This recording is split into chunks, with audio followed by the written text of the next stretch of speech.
Kick it! Doing the dance, the Caro dance. Doing the dance, the Caro dance. Hi, I'm Culture of Truth. This Sunday on Meet the Press, David Gregory had on Senator Jon Kyl, Republican from Arizona, speaking for Republicans sitting on the so-called Super Committee, tasked with cutting America's deficit through spending cuts and higher taxes. Asked by Gregory about the possibility of an agreement, Kyl said, quote, "It's been very hard so far. I think it's illustrated by the last offer made by Republicans. We have not been able to do entitlement reform or tax reform." Describing the impasse, Kyl said, quote, "Our Democratic friends said no to that offer because it didn't raise taxes." Gregory asked whether, since Grover Norquist, quote, "holds sway over all the Republicans on Capitol Hill," unquote, the GOP are really acting in good faith in any discussion on taxes.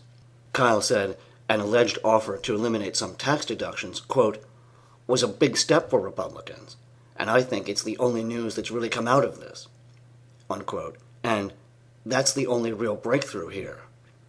But he complained the Democrats' position was, quote, "We have to raise taxes, we have to pass this jobs bill," and, quote, "we're not excited about entitlement reform."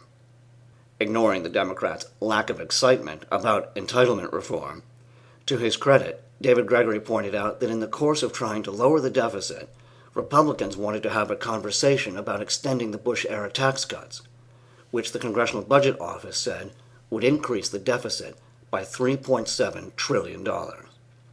Quote, "So in the name of lowering the deficit, you want to extend those tax cuts, which increases the deficit and would not be offset by the tax increase that you were talking about." Kyl responded, quote, "This is not about extending the Bush tax cuts. It was about trying to do entitlement reform." Gregory pointed out that real deficit hawks say, if you want to get serious about the deficit, you should let the Bush tax cuts expire for everybody. Kyl said, to cut the deficit, you have to grow the economy, and to do that, you have to put people back to work, and to do that, you need to cut taxes. Gregory offered that the deficit-cutting deal Republicans want would lower taxes on the wealthiest Americans, and Democrats argue that's simply not fair. Kyl responded that through a lowering of itemized deductions, wealthiest Americans would pay more taxes, and, quote, "in addition, everybody could potentially have their income tax rates reduced a little bit by the elimination of those or reduction in the value of those so-called loopholes," unquote.